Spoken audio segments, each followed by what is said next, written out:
I'm Scott Sagan, the co-director here at the Center for International Security and Cooperation and professor of political science at Stanford.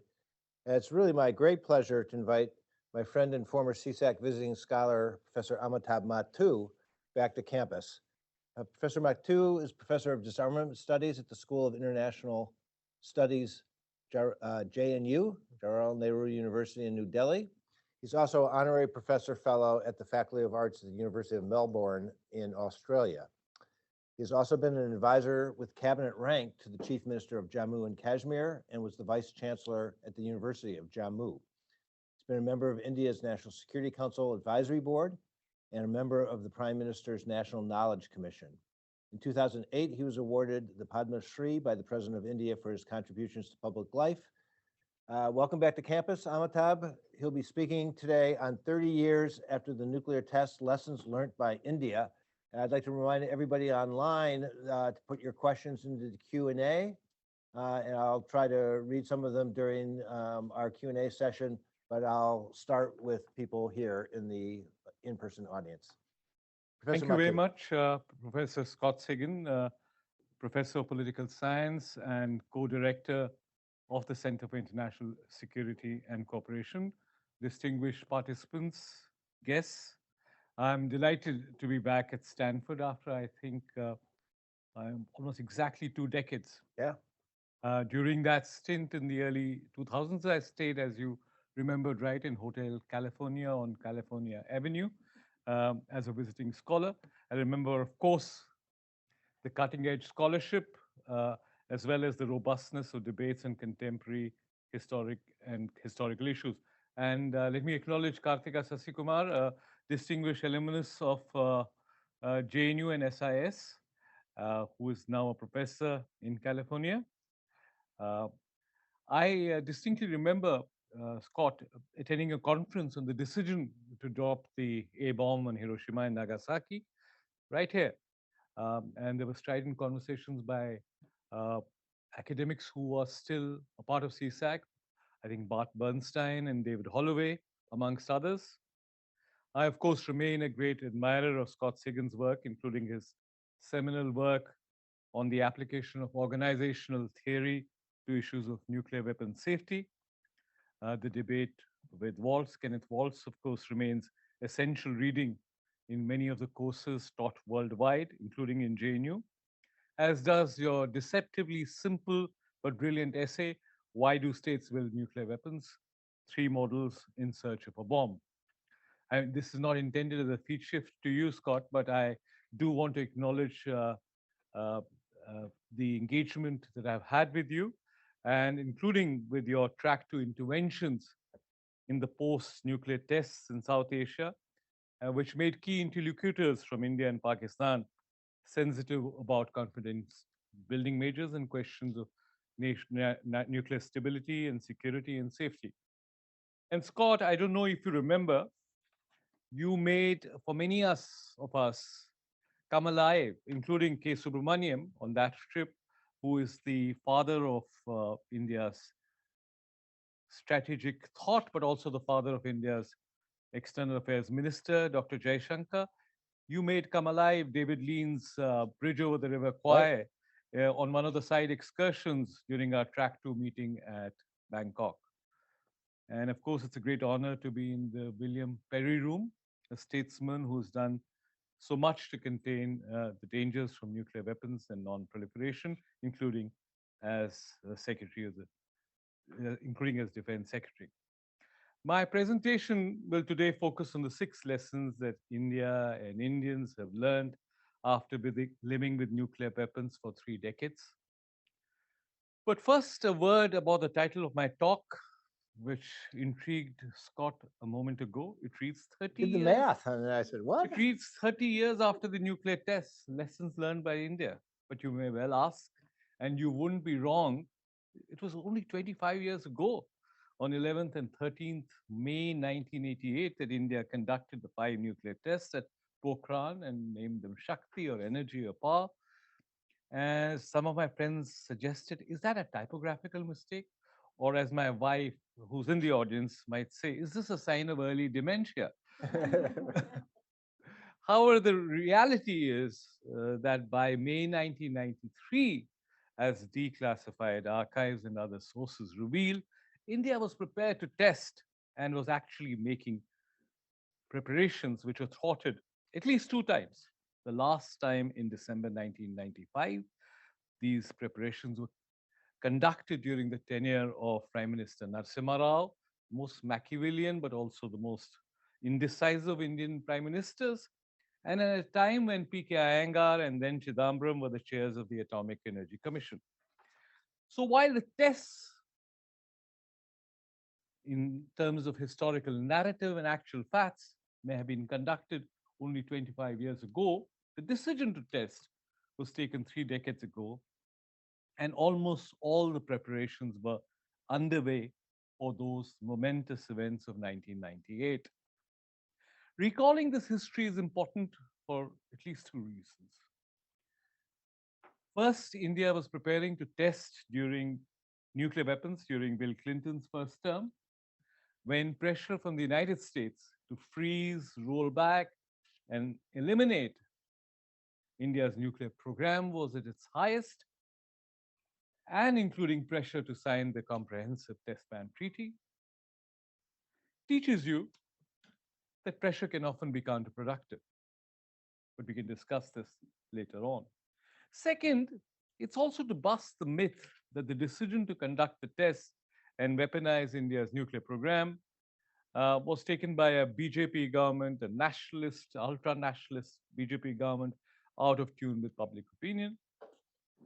It's clear now that while the Atal Bihari Vajpayee BJP government may have taken the decision to test, but virtually every prime minister since independence is, for those who don't like nuclear weapons, is implicated in the development of India's nuclear weapons program. Even Nehru's commitment to disarmament is considered unassailable. Was conscious, as we know now, of the potential security benefits of India's nuclear program. Uh, Nehru argued in a famous speech that not having developed the steam engine, uh, India missed out on the industrial revolution. India became, as he said, a backward country. It became a slave country because of that. And I think he said, I think we must develop nuclear energy for peaceful purposes, but went on to add, of course, if we are compelled as a nation to use it for other purposes, possibly no pious sentiments will stop the nation from using it that way. It was during his successor, Lal Bahadur Shastri's premiership, after the Chinese Lopnor test in Xinjiang on 16th October 1964, that the father of India's nuclear program, Homi Bhabha, is believed to have received the green signal to pursue India's nuclear weapon option, and a small group was set up to study the subterranean nuclear explosions for peaceful purposes. Indira Gandhi, as is well known, sanctioned the first nuclear test in May 1974. And although it was termed a peaceful nuclear explosion, the architect of the test, Raja Ramana, quite clearly said that it was a weapon that was tested. Less known is the fact that it was Rajiv Gandhi who commissioned or who gave the go-ahead to Arunachalam of the Defense Research and Development Organization and Iyengar to begin creating an Indian nuclear deterrent once he had reliable intelligence that Pakistan had developed a nuclear program. In other words, by the early 90s, India had a fully developed nuclear weapons program with probably several assembled nuclear weapons, which every subsequent prime minister had approved of, including Narasimha Rao, Gujral, Devugowda, while the Vajpayee government must, without doubt, take credit for the tests, uh, and the present government of Prime Minister Modi for sustaining and further developing the program, well, every prime minister has supported the program. So, what are the 6 lessons in retrospect? Each one of these lessons is designed to be provocative rather than judgmental. So, please trash them if you want to in the discussion. First, that the decision to test And these are the lessons which I think are both empirical and anecdotal, driven from my engagement with policymakers, but also uh, uh, further supported by evidence on the ground. First, that the decision to test and weaponize was the right one. I mean, you may deconstruct the term right one in manners that you think are suitable, that the decision to test and weaponize was the right one, and that India almost carved out a new future for itself after 1998. For more than 2 decades, the new military aspects of India's uh, nuclear policy and program had remained shrouded in a veil of ambiguity and opaqueness. On 11th March, the veil was finally lifted. In terms of public opinion, no other event, save the fall of Dhaka and the creation of Bangladesh, has done more for India's self esteem, its place in the world, and no other policy decision has arguably had greater consequences for India's national security. Today, and I throw it open for discussion, it can be unambiguously stated that India's status, its security, its science infrastructure, and its ability to influence the international system received arguably the greatest fillip since independence and unarguably the strongest boost since the end of the Cold War. This, of course, uh, is drawn from three models in search of a bomb in terms of both status and prestige, security, and as well as the domestic bureaucratic reasons. In the immediate aftermath, as expected, these tests unleashed a fury of events in India's neighborhood and capitulated India into probably its worst confrontation with the United States. US, you will remember, imposed comprehensive range of sanctions under the Glenn Amendment. Pakistan conducted a series of nuclear tests on 28th and 31st May, and relations with China reached their lowest ebb since 1962, uh, and Beijing castigated in New Delhi for what it termed its outrageous contempt for the common will of the international community. But in 2003, and I repeat this, on almost every marker of national interest, again, we can go into the discussion of what is national interest. On almost every marker of national interest, the nuclear tests marked a moment of profound epiphany, mixing the nuclear with spiritual awakening, an awakening of India's self confidence and an awareness of its potential. Moreover, the nuclearization of India's subsequent events and declassified sources dispelled, if not destroyed, many myths. Today, as a Ukraine which renounced nuclear weapons, and you might argue that Ukraine never really had a choice, but at least as an academic argument, one can make the case as a Ukraine which renounced nuclear weapons faces nuclear threats and blackmail from Russia. Most Indians celebrate the wisdom and sagacity of its leaders who refused to capitulate under pressure and who helped to develop what seems like a credible nuclear deterrent against fierce odds. So that's the first lesson. Second, the lesson that the decision to declare a unilateral freeze on further nuclear tests, work towards preserving and strengthening the non proliferation regime, and engaging with the United States as never before, even while not being party to the NPT, yielded was a prudent decision and yielded unexpected dividends.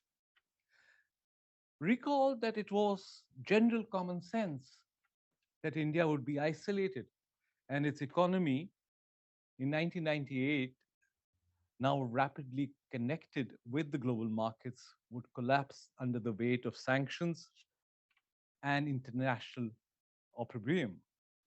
However, beginning with the dialogue between Jaswant Singh and Stobe Talbot, it became clear that democratic India, with its relatively blemish free non proliferation record, was too big, too important to be marginalized.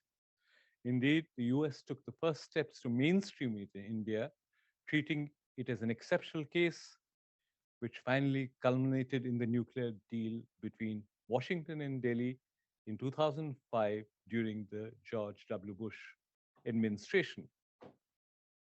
Also, dispelled the ethnocentric and almost racist myth perpetuated by non-proliferation absolutists of the West that India and South Asians more generally could not be trusted to manage nuclear weapons. Uh, I remember reading this book by, I think they are journalists, William Burroughs and Robert Windrum, and they write, and it's embarrassing to actually quote them uh, 25 years later. The Indian subcontinent is the most dangerous place on earth. It's the incubator of racial and religious hatred that's more virulent and persistent than any biological epidemic, though it too could be unleashed in a war. The slum of every city of consequence is a purgatory in which rampaging Hindus and Muslim fundamentalists search for their opposite number and kill them. While both sides have invented elaborate excuses for developing nuclear weapons, strategic deterrence, for example, their real purpose is genocide. The book is called Critical Mass: The Dangerous Race for Superweapons in a Fragmented World. The third lesson, which is a lesson which I think CSAC can perhaps uh, apply its mind on, is or is really borrowed from Ashley Tellis's main argument that in retrospect, India has demonstrated that you could sustain a position of what Tellis describes as strategic conservatism with a relatively relaxed nuclear deterrent posture without compromising on your deterrent capability, as long as you ensure the survival of a second strike capability based on a triad which India has a nascent triad based on Agni 5 and SSB and Arihant, and that you could sustain also a no first use policy, not just as a normative posture, but embedded in a real doctrine. India seems to have demonstrated this, and this is, I think, one of the lessons that you do not need to fall prey to the analogy of the Cold War and an arms race, have the kind of arms race that the United States and the Soviet Union engaged in. The fourth lesson, of course, is that strategic conservatism had to be matched by a flexibility of response at the conventional and subconventional level, but flexibility almost bordering on assertivism, even radicalism, if radicalism is a kind of antonym of conservatism. Because beginning with Kargil and to the attacks by engineered by proxy groups from Pakistan, terrorist attacks, it's clear that while strategic deterrence may prevail, at this conventional and subconventional level, you need to match and counter uh, the threats from both sides, from China and Pakistan. The fifth, of course, is something that is really Scott's field, that accidents and incidents can happen. In reality, of course, whether it is in terms of a well thought nuclear doctrine or in terms of C4I structures, command, control, communication, computers, and intelligence structures required to manage nuclear weapons, India has four more sophisticated majors in place than the US and the Soviet Union, but the dangers are consistently present. For instance, uh, an event occurred on 9th March last year when when a missile was fired accidentally from India into Pakistan. While the defense ministry blamed the incident on a technical malfunction that was deeply regrettable, the missile flew, according to Pakistan, more than 100 kilometers inside its airspace. There was no warhead, but this illustrates that there are dangers uh, which are potentially there, and there is the possibility of accident and incidents. And Scott can, of course, expand on this much more. Finally, is the argument of Indian exceptionalism. That despite this realist framework within which India's nuclear policy has embedded itself in 98, there is the reality of Indian exceptionalism, if in not in terms of not just having internalized the nuclear taboo, but also a commitment to nuclear disarmament more generally. Before I started my presentation and we were speaking informally, Scott told me that at least in terms of the result of the opinion surveys that he's carried out in Israel, the United States, Russia, is that? France and the UK. France and the UK, uh, there is, uh, I mean, I think you'll have to nuance it during the discussion, but there isn't a nuclear taboo. Right. That in situations, the public opinion of all these countries is willing to use nuclear weapons in circumstances which he can expand on. But in India, at least anecdotally, and in terms of the wider polls that are carried out, there seems to be, and I would be eager to hear what your raw data revealed about India, that there is a sense of a nuclear taboo. Whether it's deeply embedded in the Gandhian thought or India's own civilizational impulses, it's difficult for me to actually point to that variable. But there is this internalization of the nuclear taboo, but also a deep commitment to nuclear disarmament. NPT offered a grand bargain, an implicit assurance that non nuclear states will not be targeted, get access to civilian nuclear energy, while nuclear weapon states pursue disarmament in good faith.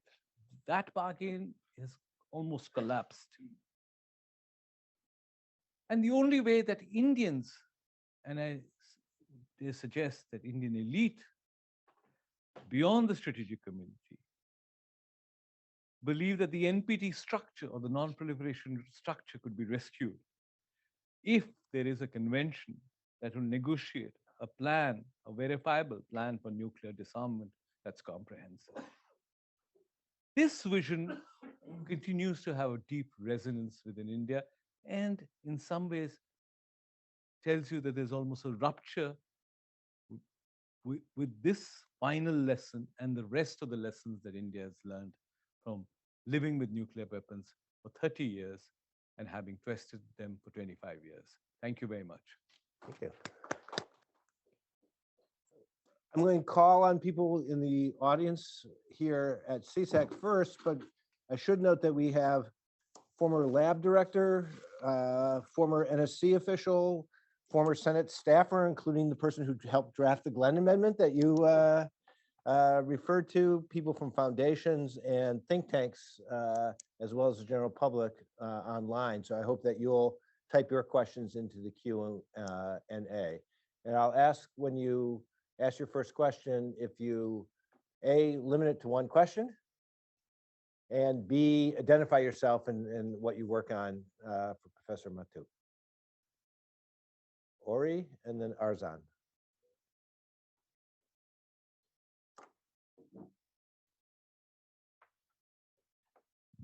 Could I borrow someone's pen? Just, sorry, thank you. Thank you, Professor Mattoo, for a great talk. My name is Ori Rabinowitz. I'm an Israel Studies Fellow here at CSAC. I found your talk very interesting. I wanted to ask you about Rao's decision in 95 not to test. How central was his decision not to test? Or sorry, in this decision not to test, how central was his fear of Clinton administration reaction? And if it was central, then why was it not central later on? Scott, you want me to answer? Yep, each? please. Yeah. Please. 95, if you look at the cables during that period, which are available in the National Security Archive, they find that at the Pokhran site, there's new cabling happening. And the satellite imagery is quite clear that there are preparations for a test. And then Frank Wisner, who's the ambassador, travels to, he's in Washington, having been briefed, travels with satellite images and meets Rao and A.N. Verma, his principal secretary. and explains to him, explains to them the consequences, including the fact of the Glenn Amendment becoming operational. Uh, why did Rao capitulate? Was it pressure, or was this a trial balloon in the first place itself? Uh, uh, what's clear is that Wisner then visits Vajpayee and reports back to state that he found Vajpayee's body language suggests that if the BJP was to come into power, they would test, or words to that effect. I mean, you can look up the cables. Uh, I think that Rao was essentially an extremely a cautious leader who was probably using, and this is based not on evidence but on surmise of my understanding of Rao, that he was using the fact of the test, or fact of preparation for the test, to leverage or to buy more space vis-a-vis the Americans. I wouldn't have put it past Rao to have leaked the story to the New York Times. I mean, this is based on absolutely no evidence at all, but the fact that New York Times broke this on this front page uh, without apparently, at least that's what the sources suggest, support or leak originating from state or any of the intelligence agencies, suggests that there was a third party which was actually trying to introduce this story on the front pages of American newspapers. Um, I think there are personalities which can often matter, and in this case, Narasimha Rao's personality contributed a lot. Um, Kartika, do you have more to say on this? Arzan and then Jim Golgar. Thanks very much. Arzan Taraparai, South Asia research scholar here at Stanford. I have, if you'll forgive me, what I think is a simple but big question, which is, do you think since 98 that nuclear deterrence has worked? And by that, what I mean is, have there been cases? I know it's impossible to definitively prove a negative, right? But have there been cases where you think nuclear deterrence is the thing that made the difference? You could make an argument, for example, that in Kargil, there were other factors like India's desire to be internationally rehabilitated that kept it restrained. But do you think nuclear deterrence has actually made the difference? Again, as you pointed out, Azan, and I enjoyed your response to Ashley Tellis, which, as you know, I tweeted on enjoying your piece very much. But again, with unless, in my experience, unless you do a detailed narrative and speak to all the decision makers, it's almost impossible to find out how much of a role nuclear weapons played in that decision making. Certainly, I've seen uh, or examples, and within my conversation with some decision makers, that there were crises in the India-Pakistan situation where the fact of Pakistan possessing nuclear weapons influenced restraint. And there are several crises, including in Kashmir or elsewhere after the Mumbai attacks. Um, but as I said, the only way in which you can document whether deterrence is succeeding or not is if it fails in a situation. Uh, so I cannot reliably identify, apart from the fact that nuclear weapons have not been used and there hasn't been a full-blown conventional war. I genuinely believe that lots of work needs to be done, empirical, historical work, documenting each case. And there have been cases before the overt nuclearization, including brass tacks and other cases which have been studied in great detail, but much more work needs to be done, which means that I think you have a lot more work to do in Stanford and CSAC as well. Could I just two-finger on that? The Balakot crisis in 2019 is often cited as raising issues that when we were doing earlier work, you and I never would have thought about how the internet and social media could fan the flames of radicals making both nationalist claims and just claims based on false information about who had been killed and who hadn't, etc.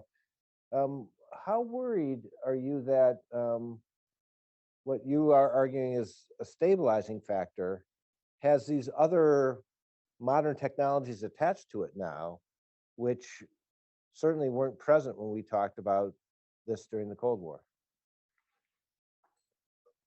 I think what seems to have happened post Balakot, where India actually crossed what was seen in Indian terminology or mythology, the Lakshman Rekha. I mean, India would not cross the line of control, which it didn't during Kargil, was at least from what conversations I have had with the Pakistanis, at least influence them not to use proxy actors with the same degree of activism. Now, consider this, Scott. In 2001, track two or track 1.5 conversations between the National Security Advisor of India, who's often seen as one of the most belligerent national security advisors, but has a mythical reputation, the current National Security Advisor, and the Secretary of the Research and Analysis Wing, had with his counterparts within the ISI, and the Pakistani Army Chief, which was, and as a result of that conversation, as a result of those dialogues, even though India had unilaterally changed the status quo in Kashmir, which was supported widely by Indian public opinion, the line of control is completely quiet. And this is post Balakot. I mean, what explains that even though Pakistan's diplomatic shrillness has increased, in actual fact, on the ground, there is a degree of quiescence which has not been experienced in India-Pakistan relations over the last 3 decades. It's a puzzle. Unless you believe that it has various levels of deterrence on that escalation ladder, you have a degree of stability which you hadn't experienced post-Kargil. Jim Goldgar. Great, thanks. Yeah, Jim Goldgar, visiting scholar here, and Amitabh and I were on a webinar together last week, a Zoom thing, so it's nice to see you in person. Absolutely. So, and thanks for clarifying the invitation. Every time I walk into the building and see the announcement on the board, 30 years since, I would think to myself, I think it was 25 years, but I'm looking forward to finding out more. So anyway, really appreciate the clarification. Know about that nuclear test. And one of the reasons I remember it is because right after the test, someone from the State Department called me who said to me, the only person I know who will appreciate this, but we just had a meeting with Strobe about response to the Indian nuclear test. And he said, I don't care whether Ken Waltz says more may be better. That's not going to be our position. But can you mentioned then the deal under the Bush administration, you mentioned that it created a low point for India-China relations. You said since 1962. But I mean, in general, it doesn't seem like it's had a huge impact on relations with other countries in terms of, I mean, with the India-China relationship or the India-US relationship or the India-Russia relationship, would they look that much different in the absence of these events, or what specific impact could we understand? Yeah, I think in terms of India-US relations, there was a gradual transformation. Not gradual, almost a dramatic transformation. From the Glenn Amendment being enforced to India being mainstreamed and exception being made of India. It started with Talbot and Jaswant Singh talks, but even there, the implicit assumption was that India would sign the Comprehensive Test Ban Treaty. But George W. Bush was a different force of nature. I remember Robert Blackwill, who was his ambassador in Delhi, relating this story. He says before he got this job as ambassador, uh, Dubia invited him to his ranch in Texas and said, Bob, 1 billion people, nuclear weapons, 100 million Muslims, and no Al Qaeda. Wow. And he went, and when he arrived in India, the first thing he told the foreign minister or foreign secretary, I want this deal to happen. He had a simple view of the world where China was going to be the next big threat, and India could potentially be a bulwark or a balancer or at least a player. Uh, so it was transformational. Um, I mean, all those who have not lived with the kind of anti-Americanism that comes naturally to most Indians will not see this transformation, but uh, it's a dramatic transformation. Uh, with China, you might say the downslide happened uh, after the tests themselves, although there was a degree of stability, and China was still living in the hide and bide period of Deng Xiaoping, and you didn't have the new assertiveness of Xi Jinping. But the downslide happened since the tests. Uh, and I would imagine that despite the trade relations, uh, India and Delhi Beijing relations have never really recovered after the nuclear tests. I'm going to turn to people online, and then Norman, you'll be the next question here. Leonard Weiss, former John Glenn and Senate staff member, asked, to what extent do you believe that the undemocratic manner in which nuclear weapons policymaking is made in the US and in India contributes to the erosion of democratic values in such states? That's a PhD thesis waiting to be written, but yes, it's a deeply, tightly controlled bureaucracy. The Atomic Energy Commission was described by people as being Stalinist, but they functioned on their own, and everyone thought that there was this huge waste of money and that there's no auditing, there's no clear accountability. But when you wanted them to prove uh, or prove that they were working on something that was tangible, they did prove it. Whether it is erosion of democratic values is a fair question.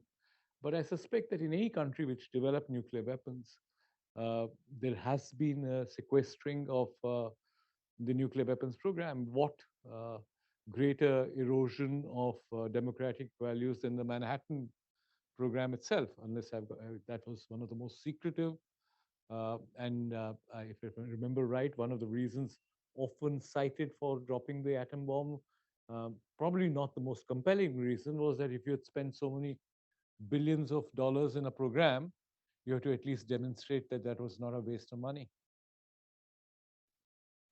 I would dispute how important that was, but nonetheless, the democratic issue is a very good point. Dave Elliott, former NSC official, asked, did the prospective costs of an effective means of delivery for a deterrent capability vis-a-vis China play a role in India's decisions? Why don't you walk through, people understand the India-Pakistan capabilities against each other, but what capabilities does India really have against China? And does the cost involved play a role in decision making? Nascent capabilities. I don't think cost is an issue, but we now have an Agni 5 which has been tested, and an SSB and Arihant which is in a work in progress. So you would have potentially an intercontinental ballistic missile of a range of 5,000 kilometers with Agni 5 and an SSB with Arihant. So you would have a nuclear triad. And your posture depends on second survival capability alone, and it's not geared towards first use. And you don't need to keep your weapons at high alert. And I know that Vipin Narang and others have suggested that there is a certain degree of quasi-mating of the warheads and the delivery system that's taken place. But at least the people I speak to don't seem to think so.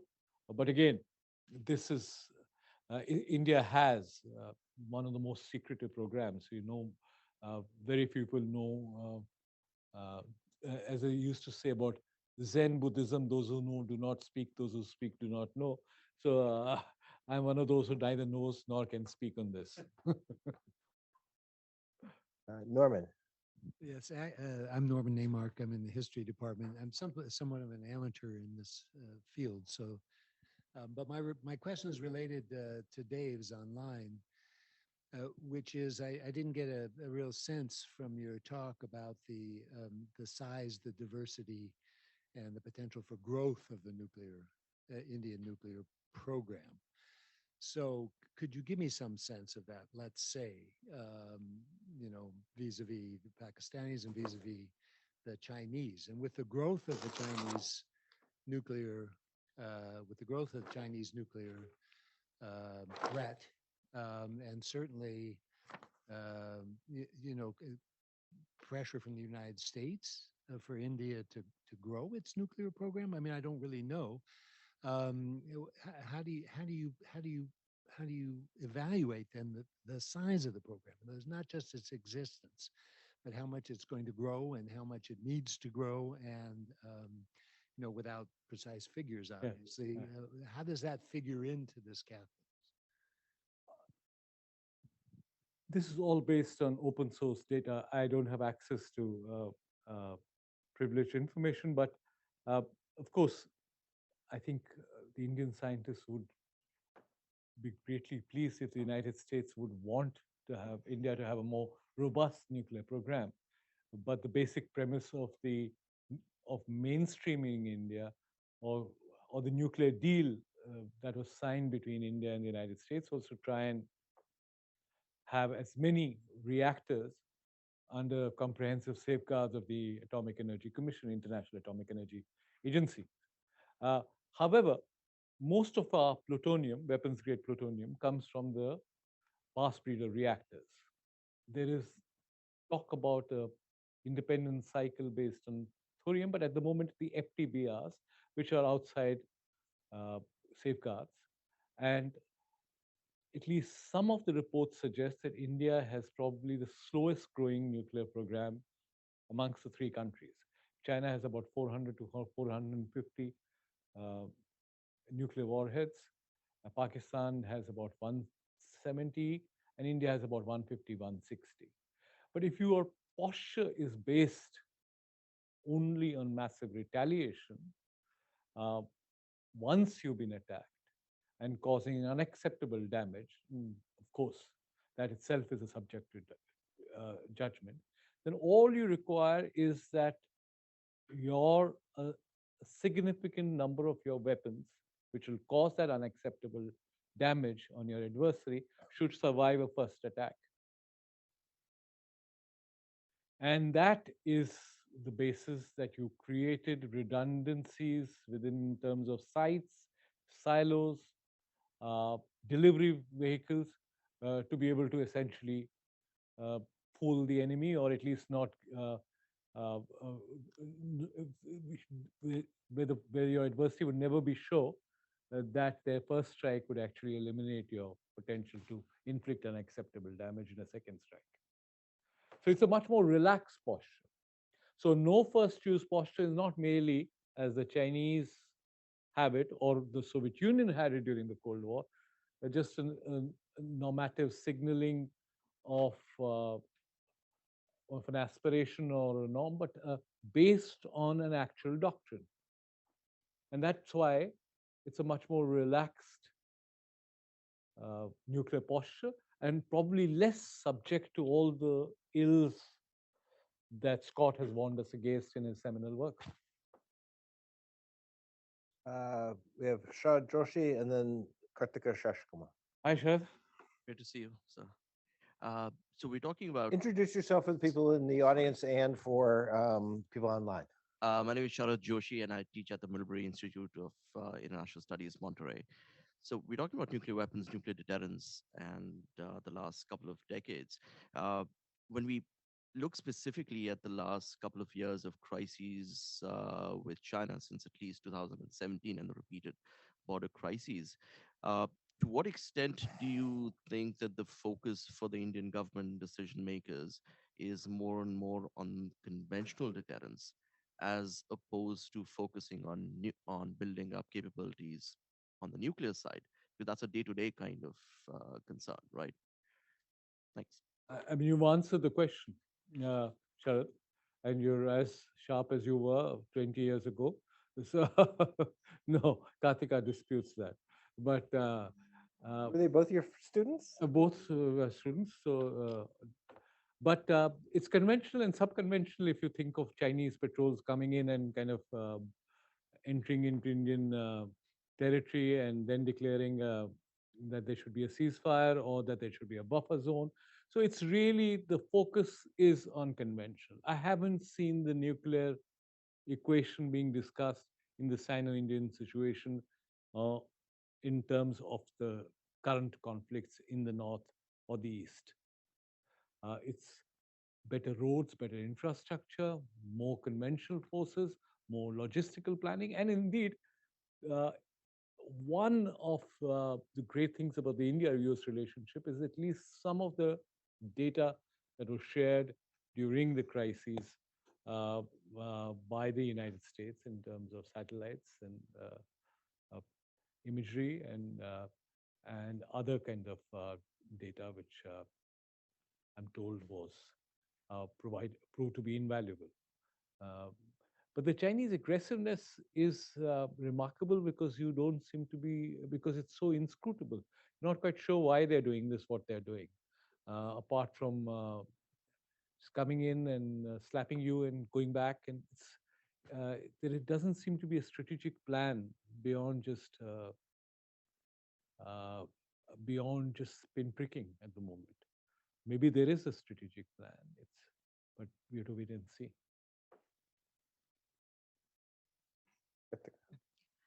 Um, I, I I think Introduce yourself oh for yes, people of here. course. My name is Kartika Shashikumar, and I teach at San Jose State here in California. Former CSEC fellow and former Former JNU student. student, former classmate of Sharad's, former student of Professor Mattoo's, and actually I remember that we were having. I think you were present when the decision to test was announced in May. It was this hot summer day. I think one of the most important days of our lives, right? So sort of very branded in my memory. So the first point you made, I think, was the most provocative one that you meant to make today, which is that the decision was the right one and boosted both status and security. So I want to ask specifically about this phrase that you use, which is the veil of ambiguity was lifted. And I want to ask whether you think that the lifting of the veil was actually what boosted security, because you can see how it would boost status. Mhm. But and I want to link it to something that you also said in relation to what happened during Balakot, during maybe it also happened in other crises where India and Pakistan were able to talk frankly to each other about nuclear risks.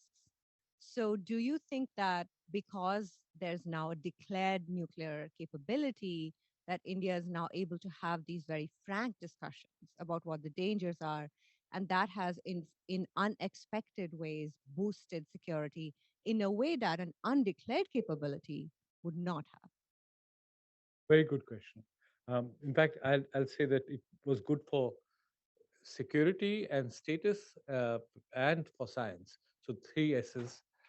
Good for Indian science because it demonstrated that you can do it. And of course, security, the obvious, and status in unimaginable ways. But you're absolutely right. I'm a general believer in transparency, but transparency in terms of actually saying we are, and this is what Vajpayee said, and I was in a television studio that morning when it was announced, I remember, and he said we are now a nuclear weapon state. No ambiguity, no degree of coyness of this is a peaceful nuclear explosion. We are the land of Gandhi. We've always believed in nonviolence. Straightforward, we are a nuclear weapon state. Uh, so once you came out, and for a long period, India never actually brought in the security equation into your arguments, whether it was in the conference on disarmament.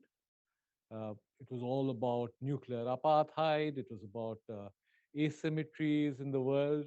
It wasn't that we need nuclear weapons for our security. Uh, we don't have a nuclear umbrella. We haven't signed the NPT. Uh, so this explicit statement and then the articulation of a doctrine, I think, made it possible for India to have a dialogue, for Jaswant and Strobe to have a dialogue, for India and Pakistan to talk about CBMs, including the Lahore Memorandum of Understanding, which is still provides a comprehensive uh, set of CBMs which have not fully been implemented. The only outlier is China because they won't discuss nuclear weapons with India. So the real challenge is how do you get these two dyads or this triangle sitting together? Uh, because the Chinese won't be present when Indians and Pakistanis talk to each other and won't be or would want to be the monitors or the observers or the supervisors, but not as equals. Um, and yet they are a player. But to answer your question again, I think transparency, especially in terms of articulation of your nuclear weapons status, in terms of articulation of what might still be a work in progress, the Indian nuclear doctrine, was essential to have a real conversation, a dialogue, and uh, potentially addressing issues of confidence building and to thwart accidents or unauthorized use of nuclear weapons.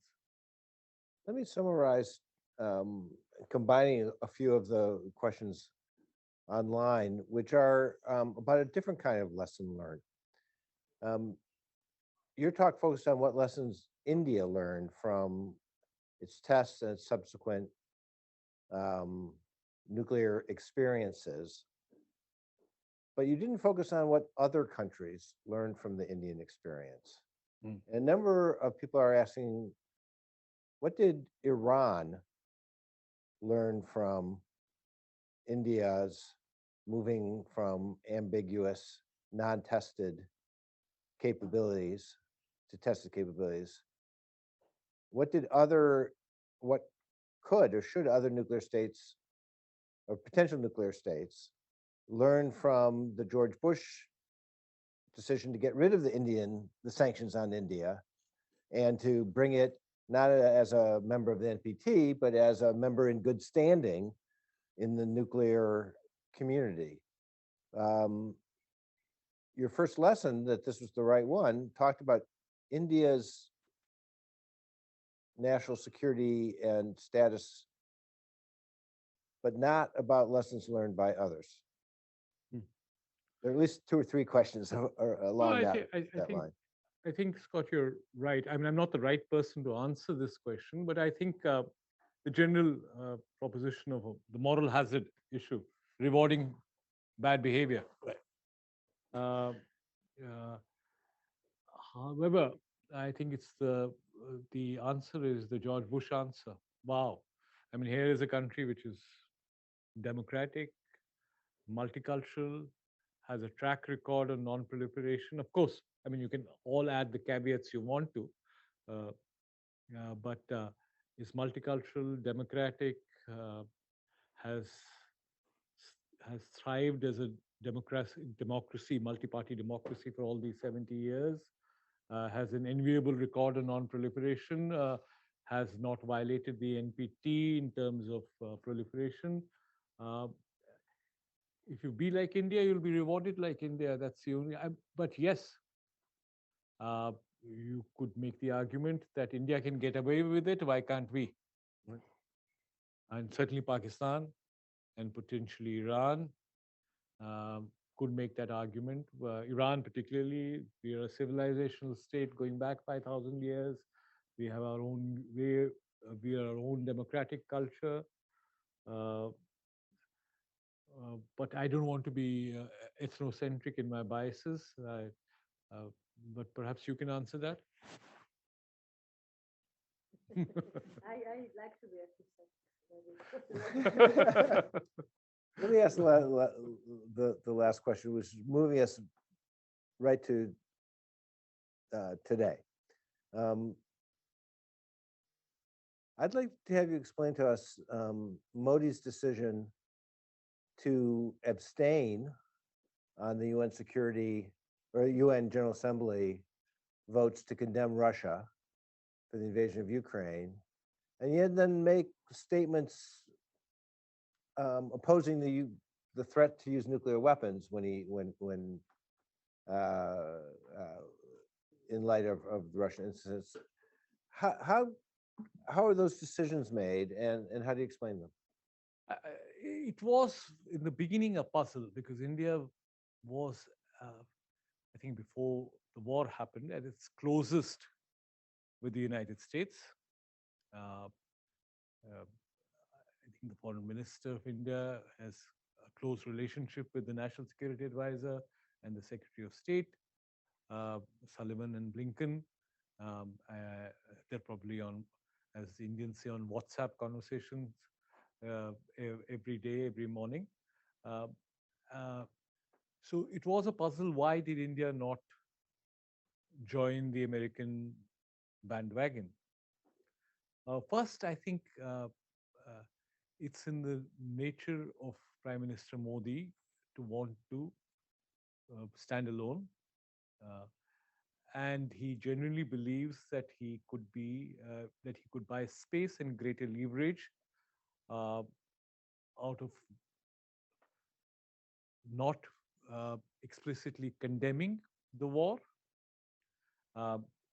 and positioning himself as a peacemaker. There were behind the scenes efforts which were trying to get Putin and Zelensky to Varanasi, which is Modi's constituency, but also an old heritage city, to try and negotiate a peace deal. This is not an exaggeration. This is at least something that I've heard, that Prime Minister Modi wanted to see himself as a peacemaker. And if you just condemn Putin, then that leverage will go. This is, of course, the expressive part of it. Modi's whole vision, where he condemns war, but believes that, as he's told Zelensky and Putin, that dialogue is the answer. The instrumental reasons are for everyone to see. India armed forces, 60% even today, depend on Russian imports. India is getting cheap oil and through pure price arbitrage, selling it to the foolish Europeans with some degree of value addition. I come from Jammu and Kashmir, 1955, and I keep repeating this example. At the height of the Cold War, when the Anglos and Americans were virtually trying to force a plebiscite down India's throat on Kashmir, the Soviet leader Khrushchev, who was the secretary of the CPSU, and Bulganin, who was the premier of the Soviet Union, visited Srinagar, Kashmir's capital, Jammu and Kashmir's capital, saw an opera, which was really a metaphor for imperialism versus socialism, Bumbur Yambarzal, a Narcissus and the Bumblebee, it was called. And after watching this opera, said Jammu and Kashmir is an integral part of India, and subsequently used the Soviet veto to block any question of plebiscite. So these things are not easily forgotten, at least not within the institutional framework of the Ministry of External Affairs and the imagination of a lot of people who remember that relationship. However, I think for most Indians, this was not a zero-sum game. And if they were really called upon to say it's us or them, it would be probably tilted in favor of the United States, but who knows the answer? I know there's some people in the audience who didn't get to ask a question, but also some students and some scholars who wanted to talk to you after. So I'm glad that you can stick around for a few minutes afterwards. But please join me in thanking Amitabh Mattoo for coming. you very much. Okay.